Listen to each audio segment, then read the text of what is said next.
यवतमाळ शहरातील संवेदनशील मतदान केंद्राची निवडणूक अधिकारी तथा उपविभागीय अधिकारी व उपविभागीय पोलीस अधिकारी यांच्याद्वारे संयुक्त पाहणी करण्यात आली। यावेळी सर्व मतदारांनी निर्भयपणे मतदान करण्याचं आवाहनही करण्यात आलं।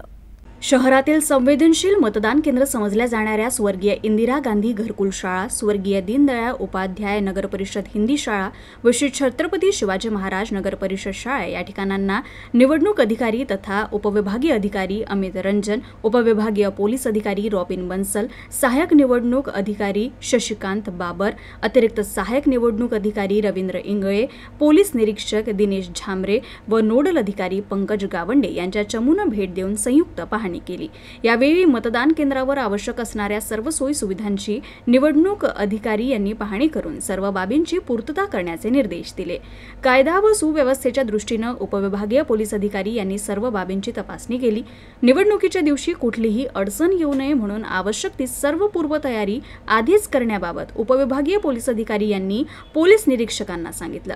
परिसरातील सर्व मतदारांनी निर्भयपणे मतदान करण्याचं आवाहन टीमच्या वतीने करण्यात आलं।